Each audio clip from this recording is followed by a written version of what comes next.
বন্ধুরা, আজ আমি আবার চলে এসেছি তোমাদের জন্য একটা বিস্কুটের ভিডিও নিয়ে। এই বিস্কুটটা এত তাড়াতাড়ি তৈরি হয় আর এটা খেতে এতটাই সুস্বাদু যে একবার যদি তোমরা এই বিস্কুটটা বানাও তাহলে বারবার বানাতে ইচ্ছে করবে। তো চলো, স্কিপ না করে প্রথম থেকে শেষ পর্যন্ত ভিডিওটা দেখে নাও, তবে তোমরা কিন্তু পারফেক্ট বিস্কুটটা বানাতে পারবে। তো চলো সাথে থাকো। Hello friends, welcome back to my channel cooking with রি দেবনাথ। তো দেখো বন্ধুরা, আমি এখানে একটা বড় বাটি নিয়ে নিয়েছি।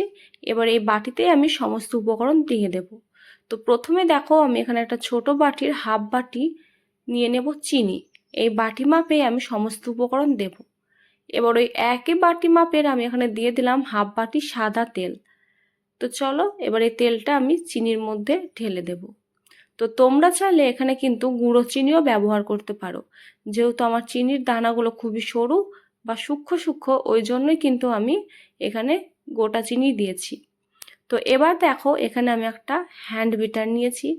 এটার সাহায্যে আমি চিনি আর সাদা তেলটা খুব ভালোভাবে একসাথে মিশিয়ে নেব, ততক্ষণ পর্যন্ত যতক্ষণ না চিনিটা গলে গিয়ে তেলের সাথে মিশে যাচ্ছে এবং একটা ক্রিমের মতন হয়ে যাচ্ছে। বন্ধুরা, সাদা তেল বলতে খেয়াল আসলো যে কিভাবে খুব সহজেই আমরা বাড়িতে সর্ষের তেল বানাতে পারবো, সে বিষয়ে একটা ভিডিও আমার চ্যানেলে অলরেডি রয়েছে। তোমরা যদি সেই ভিডিওটা দেখতে চাও তার লিঙ্ক আমি উপরে আই বাটনে দিয়ে দেব, অবশ্যই একবার চেক করে নিও। আর ভিডিওটা তোমাদের ভালো লাগলে অবশ্যই একটা লাইকও দিয়ে এসো বন্ধুরা। আর তোমার বন্ধুদের সাথেও বেশি বেশি করে ভিডিওটা শেয়ার করে দিও, যাতে তারাও দেখতে পারে যে কিভাবে খুব সহজেই আমরা বাড়িতে সর্ষের তেল বানাতে পারি। তো দেখো বন্ধুরা, এখানে আমি চিনি আর সাদা তেলটা খুব ভালোভাবে একসাথে মিশিয়ে নিয়েছি আর একদম দেখো ক্রিমের মতন হয়ে গেছে। তো এইভাবে তোমাদেরকেও কিন্তু খুব ভালোভাবে চিনি আর সাদা তেলটা একসাথে মিশিয়ে এরকম ক্রিমের মতনই করে নিতে হবে, তবেই কিন্তু আমাদের বিস্কুটটা খুব সুন্দরভাবে তৈরি হবে। তো দেখো, আমি এটাকে আর মেশাবো না, আমাদের মেশানো হয়ে গেছে। এবার আমি এর মধ্যে দিয়ে দেব এক বাটি আটা। তোমরা চাইলে এখানে ময়দাও ব্যবহার করতে পারো, আমি এখানে আটা দিয়েই তোমাদের বিস্কুট বানিয়ে দেখাবো। তো আটা দেওয়ার পর এখানে আমি দিয়ে দেব হাফ চামচ বেকিং পাউডার। বেকিং সোডা নয় কিন্তু বন্ধুরা, বেকিং পাউডার। তো এখানে আমি দিয়ে দেব হাফ চামচ বেকিং পাউডার। এবার দিয়ে দেব স্বাদ মতো নুন। এই নুনটা দিলে কিন্তু টেস্ট খুব ভালো আসে বন্ধুরা, এই জন্য অবশ্যই নুনটা দেওয়ার চেষ্টা করবে। তো দেখো, এবার আমি সমস্ত শুকনো উপকরণগুলো একটু হালকা হাতে মিশিয়ে নিচ্ছি, যাতে বেকিং যে পাউডার, নুন আর আটা এগুলো একসাথে ভালোভাবে মিশে যায়।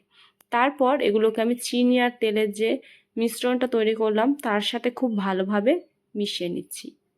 তো চলো, তোমরা দেখতে থাকো কিভাবে আমি এটা মেশাচ্ছি। যেসব বন্ধুরা আমার চ্যানেলে নতুন, তাদের কাছে আমার একটা ছোট্ট অনুরোধ, আমার চ্যানেলটা সাবস্ক্রাইব করে কমেন্ট বক্সে তোমাদের নাম লিখেছেও, আমি আমার পরবর্তী ভিডিওতে তোমাদের নাম পড়ে শোনাবো। আর পাশে থাকা বেল আইকনের অল নোটিফিকেশন অপশনটা অন করে রেখো, যাতে আমি যখনই কোনো নতুন ভিডিও আপলোড করব তার নোটিফিকেশন সবার আগে তোমার কাছে পৌঁছয়। আর হ্যাঁ বন্ধুরা, সাবস্ক্রাইব করতে কিন্তু কোনো রকম টাকা লাগে না, তাই তোমরা নির্দ্বিধায় সাবস্ক্রাইব করতে পারো। তো দেখো বন্ধুরা, আমি খুব ভালোভাবে আমাদের আটাটা মেখে নিয়েছি। আর এই আটাটা মাখতে কিন্তু আমি কোনো রকম জল ব্যবহার করিনি। তোমরাও কিন্তু এখানে জল ব্যবহার করবে না বন্ধুরা। যে তেলটা রয়েছে ওই তেলেই কিন্তু আমাদের আটাটা মাখা হয়ে যাবে। শুধু একটু সময় নিয়ে ধৈর্য ধরে মাখবে, দেখবে খুব সুন্দরভাবে আটাটা মাখা হয়ে যাবে। এদিকে দেখো, আমি একটা থালা নিয়েছি। এবার একটু সাদা তেল আমি হাতে ঢেলে নেব, তারপর থালায় খুব ভালোভাবে তেলটা মাখিয়ে নেব। তো চলো, তেলটা আমরা খুব ভালোভাবে মাখিয়ে নিচ্ছি, তোমরা দেখতেই পাচ্ছ। তো এবার দেখো, এটা আমি একটা সাইডে থালাটা সরিয়ে রাখবো। এবার দেখো বন্ধুরা, যে আটাটা আমরা মেখে রেখেছিলাম সে আটা থেকে অল্প একটু করে ডো আমি নিয়ে নেব। তারপর এটা প্রথমে হাত দিয়ে একটুখানি মুঠো বেঁধে বেঁধে গোল করে নেব।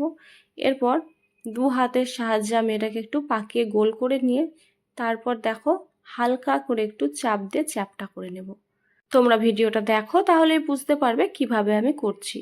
তো দেখো, আমরা এইভাবে চ্যাপটাটা করে নিলাম।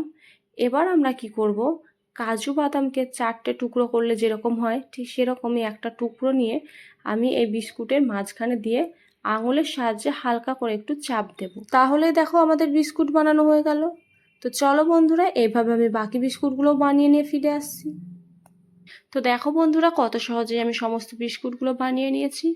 বন্ধুরা, এর আগেও আমি আটা দিয়ে কিভাবে খুব সহজে বাড়িতে আমরা দোকানের মতো নোনতা বিস্কুট বানাতে পারবো সেই ভিডিও আমার চ্যানেলে দিয়েছি, তার লিঙ্ক আমি উপরে আই বাটনে দিয়ে দেবো, তোমরা অবশ্যই একবার চেক করে নিও ভিডিওটা।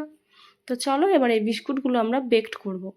তার জন্য আমি এখানে একটা কড়াইকে গ্যাস ওভেনের উপর বসিয়ে দিয়েছি। এবার এর উপরে আমি দিয়ে দেবো একটা ছোট্ট বাটি।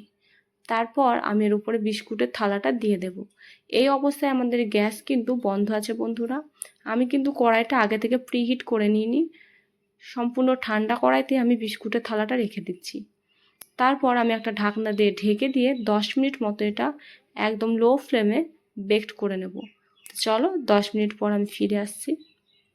তো দেখো বন্ধুরা 10 মিনিট পর আমি ফিরে এসেছি, আর আমাদের বিস্কুটগুলো দেখো ফুলে কতটা বড় বড় হয়ে গেছে, আর কালারটাও দেখো হালকা চেঞ্জ হয়ে গেছে।